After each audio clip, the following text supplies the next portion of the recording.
Yeah, okay. Good morning, everyone. This is Jody Zelner with Safe Harbor Financial Advisors, and welcome to Ask the Expert, the monthly series where we spotlight the incredible business owners who make Tampa Bay such a special place. Each month, we sit down with a local expert to learn their story, their passion, their tips, and their tips they wish everyone knew. So, with that, let's dive in. This month, our guest contributor is Scott Johnson. He has a podcast, What Was That Like? So, Scott, I'm going to start you off with a hard question. Oh, good. Let's jump right in.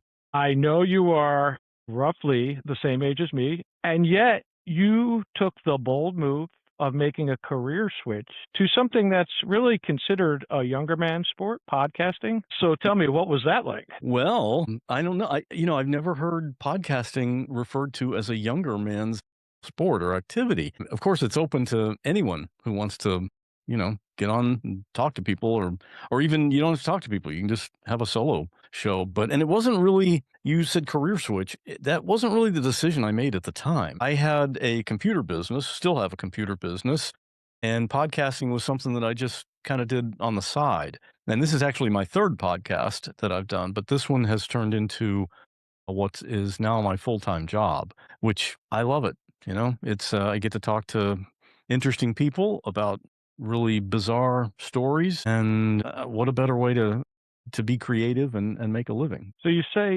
it turned into your full-time job. So you didn't Mhm. plan it that way. It just sort of happened. Was there a particular event that where the light kind of turned on and you said, "Hey, maybe I can make a living out of this"? Well, yeah, and it had to do mainly with the size of the audience. When you first start a show, you don't have an audience. And I started this from scratch almost 8 years ago. And I didn't plan on it being a career or my full time job, but I did always have the thought in the back of my head that this could be big. And mainly because the power of storytelling. Everyone loves a good story. And I just thought, yeah, I think people are gonna wanna listen to this. Okay, and your storytelling focuses on extraordinary, sort of life-changing events. What drew you to that type of storytelling versus like a biography or newscast, that type of thing? Well, it's just personal preference. I love a good story, especially if it's a true one, and,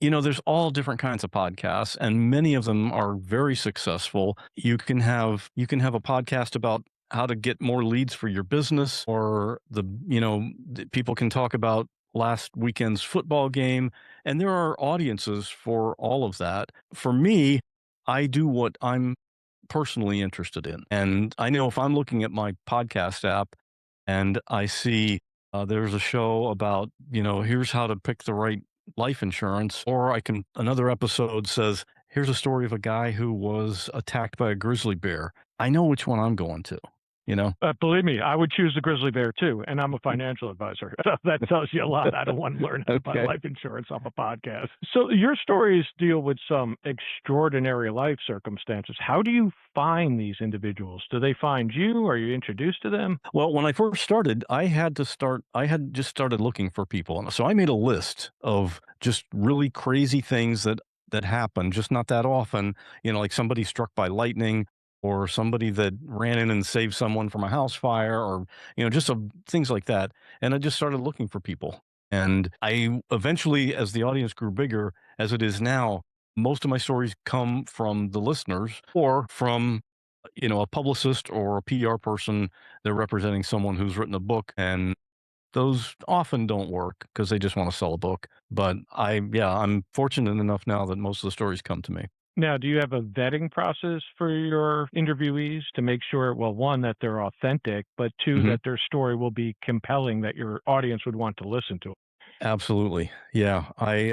Whenever I get people can submit their story through my website, which is whatwasthatlike.com. And well, actually, there are instructions right on that page to tell people, look, if you're going to send a story, I want to have all the details and I need all the details in order to make my notes for our conversation. And I still have to reject quite a few of them just because they aren't unusual enough. First of all, I had one woman who early on, she sent me a message that said, I've got a great story for your podcast. I was walking out my front door and I fell down the front steps and I hit my head and I had to go to the emergency room. And that was the whole story. So, uh, I mean, I guess it was her story that exactly. Yeah. Not to minimize the trauma that she experienced, but that's not going to hold a listener's attention for an hour. So, yes, when somebody contacts me, I usually have two questions. Number one is, do you think the telling of this story can take roughly an hour? It can't just be something quick because we typically go for an hour.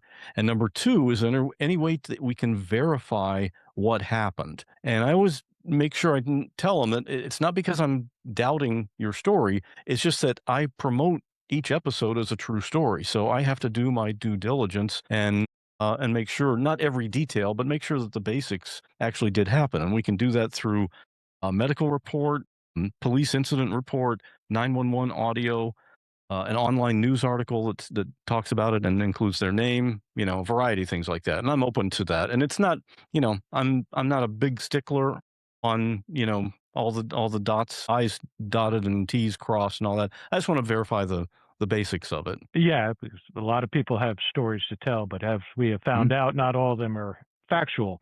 That's right. But some of your stories involve real emotional or traumatic experiences. How do you prepare yourself for those conversations? How do you prepare your guests to relive those conversations? It's not an easy thing for the guests, and a lot of my guests are really nervous. They aren't typically interviewed. This isn't someone who's typically a public speaker or anything like that. They just had this one weird thing happen to them, and now they're telling the story. And so I always do a pre-check. Well, I call it a sound check. And partly it is to, make sure that the audio is good and they have the right, good sounding mic and they're using headphones and they're not, in a noisy environment and that. But it's also to get them comfortable with just talking to me in the same format that we're going to be using to record the actual conversation so that when we get on to record, it's not the first time they've done that. Usually the recording is a day or two later. And so they've already been through this a little bit. They know what I'm going to look like when I come on the screen and we don't record video either. It's audio only. So they don't have to worry about, what's all the clutter that's behind them in the room or if their hair's combed or anything like that. And I always tell them, this isn't live. If you say something wrong or if you have to pause for a minute to think about how to phrase something or how to answer a question, that's fine. All of that gets edited out. And matter of fact, I say this about myself, when you want people to be vulnerable, the way to do it is to be vulnerable yourself. So in this a pre-check, I will often say, yeah, sometimes I'll ask a question and I'll just completely screw it up. And all I got to do is just say, okay, I'm going to ask that question again. So I back up and ask it again, and nobody ever hears any of that part. So no worries about misspeaking or anything like that. And honestly, even no matter how nervous they are, once we get a few minutes in, they're just telling the story. It's just two people, the person and me, and we're just having a conversation about this thing, and they get engrossed in it, and that's what kind of allows them to be vulnerable because most of the time they've heard previous episodes where I've had guests come on and talk about really serious trauma and the guest is crying and they know how I handle that kind of interaction. So they feel pretty safe with me knowing it's a safe place. So, with that, a guest starts going off on something that is emotional, that's bringing them down a road that they start crying. How do you balance letting them have that emotional, I guess, outflow and yet sort of guiding the conversation back to their story? I'm very empathetic. That's just part of my nature. And so again, I'm picturing forget the podcast. If I was just sitting with this person and they're telling me this story and getting emotional about it, I'm right there. I'm with them. I empathize with them. And it's okay if they cry and get emotional. And I want the audience to hear that because that's real life. That's raw. But I'm also, I'm not going to also, play 5 minutes of sobbing either. I'm going to edit some of that out so there's a good balance. Okay, let's talk about the business a little bit. I saw a conversation the other day on CNBC, and they had Mr. Wonderful from Shark Tank, Hmm. and he was talking about new careers. AI is going to end all these careers. He's like, no, there's new careers. And one of the things he was talking about was content creators and how these people who were content creators for podcasts, for businesses, they were years ago, you hired them at $20,000, and now these are your highest paid. People who are thinking getting into this new medium, whether it be podcasting, hosting a YouTube, something, how do they create content? How do they get followers? That's the question that everybody wants to know. And I since I started my show, I have documented every single thing that I tried as far as how to promote or how to market my show. And I'm going to write a book about it eventually, but I've got like 140 different things that I've done. And a lot of them worked, some of them didn't, but and some that didn't work for me might work for someone else. But I try to think outside the box, and it's not one of those things where if you build it, they will come. You have to actively promote. I didn't make any money from my show for the first 3 years, and that's consistently releasing an episode every other Friday and constantly promoting every episode, and that's pretty typical. One of the mistakes people get into sometimes is thinking, man, I need to make some money. I'm going to start a podcast. That's not, it doesn't work that way. You got to go into it knowing you're not going to make any money for a while, but it's the consistent effort over time that, eventually pays off. You still got to have good content, good audio, all the other stuff has to be in place, but still about 3 years is what I've seen from a lot of shows. So, what are the biggest misconceptions about starting a podcast? Well, that one that I mentioned, that you're going to start making money. You start a show and dollars fall from heaven. It's doesn't work that way. Don't we all wish? Right, right. Some people are not too concerned about the audio. Like, the misconception is that my content is so good that I don't really even need a decent mic. Or my guest, if it's an interview show, my guest doesn't need to sound that great because people aren't listening for, how good my mic is. They're listening for what we're actually saying. And to an extent, that's true. But when your audio sounds like you're in a cement wall airport bathroom, people aren't going to listen to that for very long. I know I sure wouldn't. And the thing is, good audio is not that difficult. A decent microphone is less than $100. A pair of headphones like you and I are wearing, that's easy. It doesn't take a lot to have audio that's listenable. Yes, and the audience doesn't know this, but when I started moving this column from a news column that was in my monthly newsletter to a podcast that was going to be distributed on YouTube and from my website, the first thing I said is, well, how would I know how to create a podcast? And I feel like there's just this myth out there that anyone can do it. So, and as a business owner, should that even be part of a marketing strategy? Is a podcast right for everybody? If I'm a plumber, do I need a podcast? I don't know.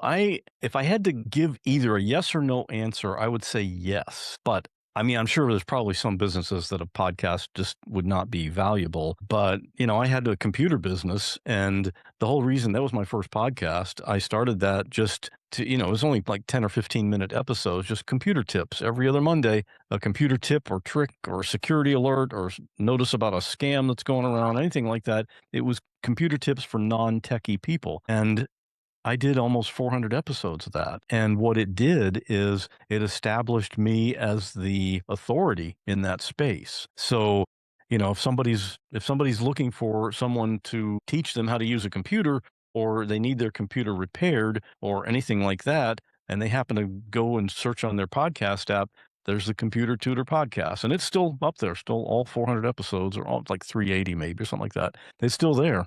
And it's, you can establish authority by having written like a blog or news articles or things like that.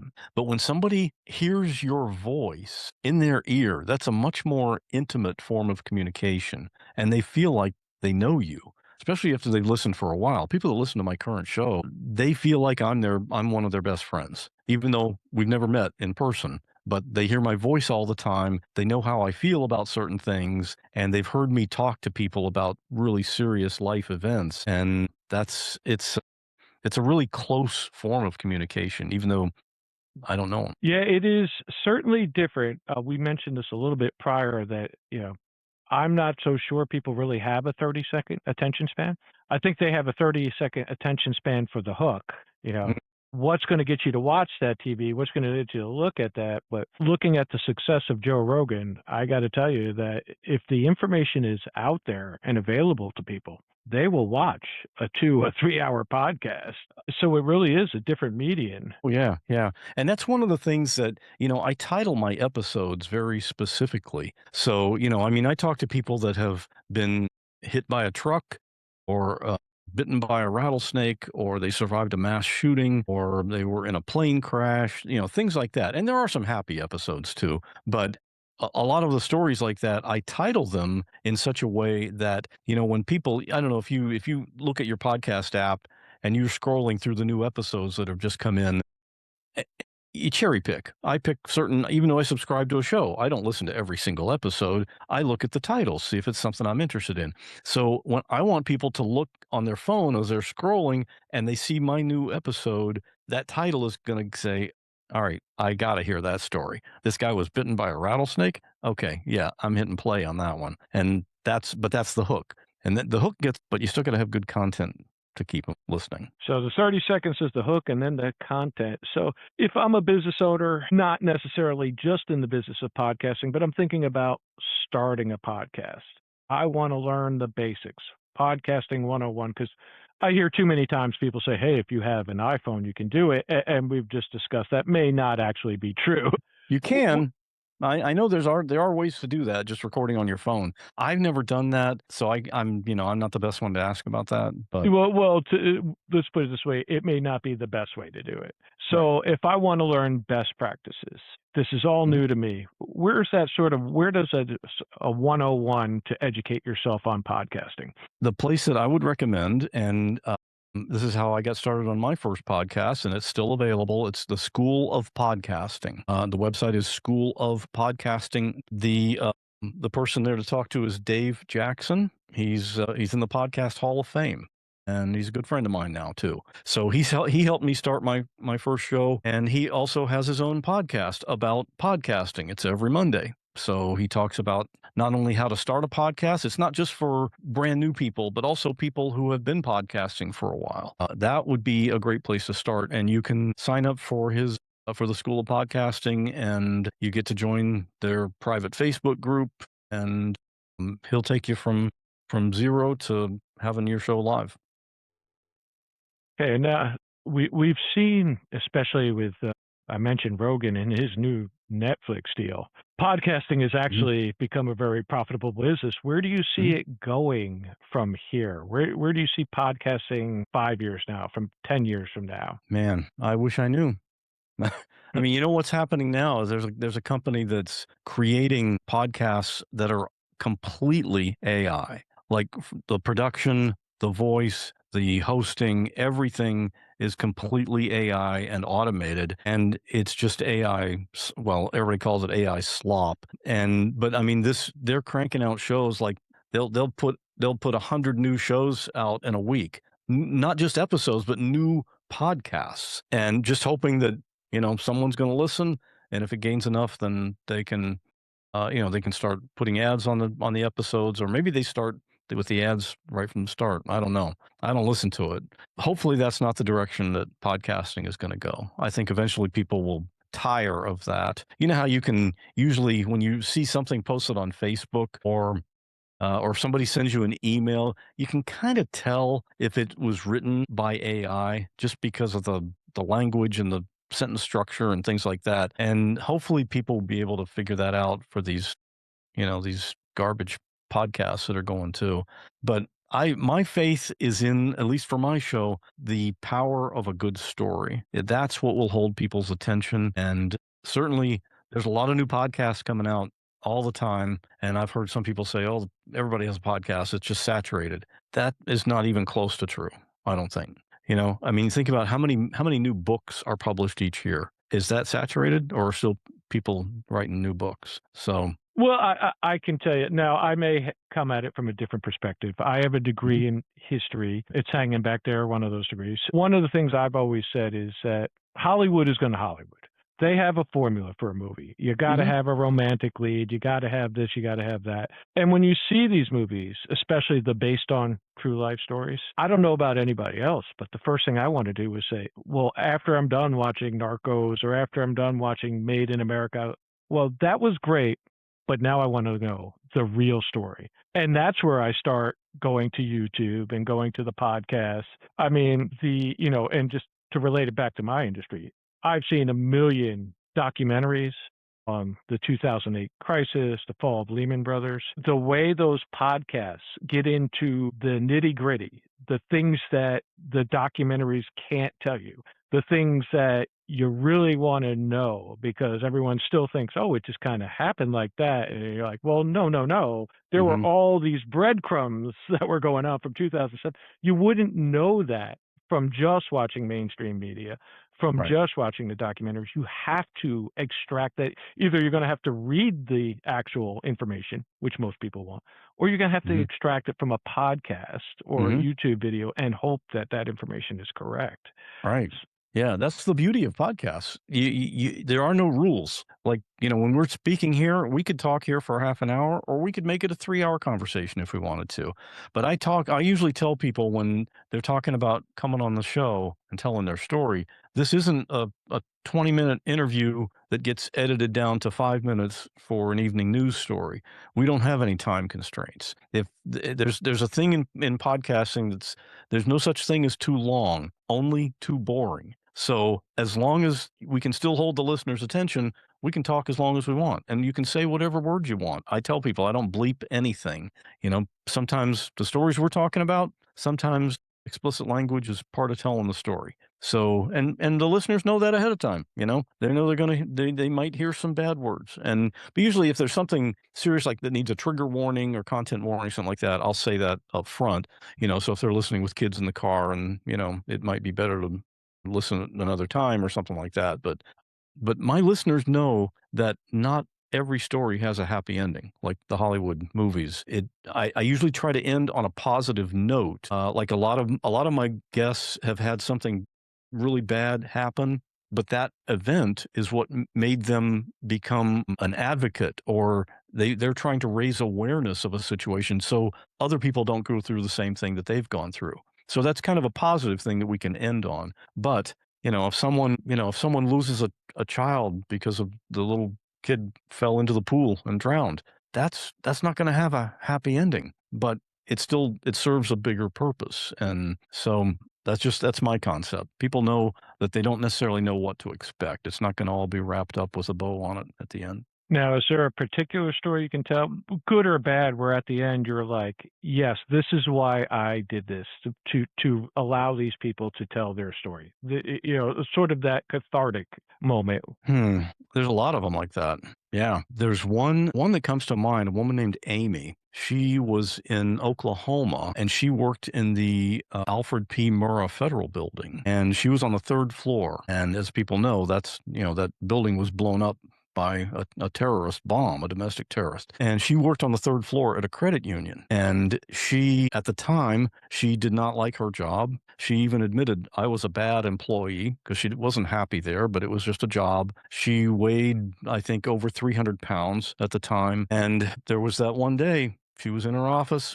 Someone came into her office to say something, and she doesn't remember after that. The building blew up. She, obviously on the third floor, she fell to the ground and was trapped under rubble for like 6 hours. She was Oof. one of the few survivors that were actually in the building. And so she was trapped that whole time. And she said, she made a deal with herself that if I get out of this, my life is going to change. I'm going to do something different. And she obviously did survive. Fast forward now, the credit union that she worked for, she became the CEO of that credit union, and she lost the weight, and she's completed a full Ironman triathlon, and she did it. And she's done TED Talks, and now that's what she does. She's no longer with the credit union. Now she's a public keynote speaker. So, how many people are unhappy with their lives right now, and they can listen to her story and be inspired. And Without having to go through the trauma. exactly. Unfortunately, for a lot of people, that's what that's what does it, you know? People have a heart attack and say, "Yeah, that was my wake-up call." Well, you didn't really have to have a wake-up call to start eating better and lose weight and exercise, but we're just humans. That's what it takes sometimes. But hopefully, sometimes we can learn from other people's mistakes and get better. Yeah. I hate to say it, but look, yeah, I'm at the age where I'm watching my friends struggle with health, and I'm like, Mhm. maybe it's time to lose some weight and start exercising because I don't want to end up like them. So let's wrap this up here. Best piece of advice you've ever received about either podcasting in general or how to promote content? I would say just always be interesting. And for me, I try to be interested first in what people are saying. And I just have to make sure that I'm really picky about the stories that we cover because I know it has to be something that people are going to want to listen to and be curious about to hit play, and that they're going to want to listen all the way to the end. One of the things that I do with my show is at the end of every main episode, I have what's called a listener story. And this is like 5 to 10 minutes, just a listener of the show, something interesting, funny, sad, whatever happened to them. They'll record a little 5 to 10 minute audio telling that story. And that's what we end with. And again, the power of a story, the listeners to that episode have already heard the whole main story, but they're going to stick around to the end because they want to hear the listener story. And so I do that just to keep them there. Yeah, it's cliche, but as you do get older, you don't remember the stuff you had, but you remember the stories. Boy, do Hmm. you remember the stories. Yeah, yeah. All right. And people who want to find your show and connect with you or be on your show, how do they go about that? Well, everything's at the website. You can find the podcast on any podcast app, Apple Podcasts, Spotify, or any podcast app that you use. But you can get all the information at the website, which is at whatwasthatlike.com. And there's a page there that says your story. If you got a story, I want to hear from it. I want to hear from you. For a long time, I've been looking for someone who survived falling off a cruise ship while it was underway. And I suspect that happens. it certainly happens. Unfortunately, there's not too many survivors when that happens. But or anything like that.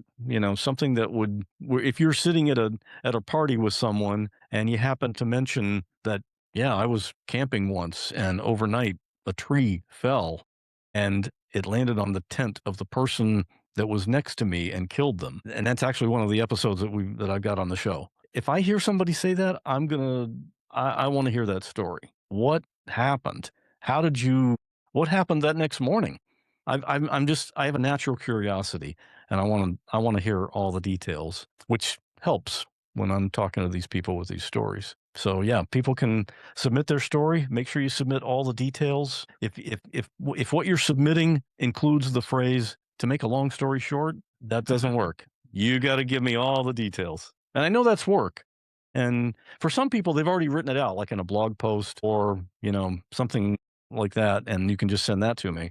But yeah, I'm always looking for new stories, and I don't think I'm ever going to run out of content because all over the world, there's weird things happening to people all the time. Well, yeah, it's amazing the people you run into, the stories you hear, and yeah, as you get Mhm. older, I think that's part of the fun. Is I'll just randomly go up to people and I'm like, I'll bet you that guy has a story, and they Mhm. usually do.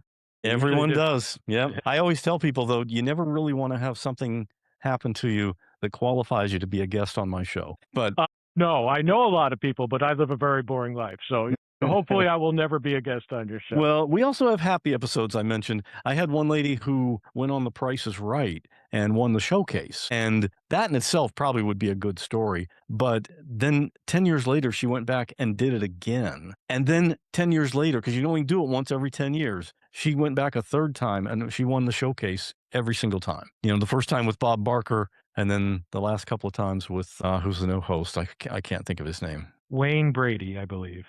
No, it's another guy on that show, though. The host Uh, of Whose Line Is It Anyway? Everybody watching this is yelling, saying, it's this name. His name, I'm just blanking on his name right now, though. and believe me, I would not know. However, I have my Okay. 85-year-old mother living with me, so The Price is Right is on. I assure it's probably on right now as Uh-huh. we're speaking. Wheel of Fortune, too, right? Yeah, I emergency. hadn't, that was another episode. I had someone that went on Wheel of Fortune and won some stuff, too. So, yeah, we throw in a happy episode every once in a while. Okay.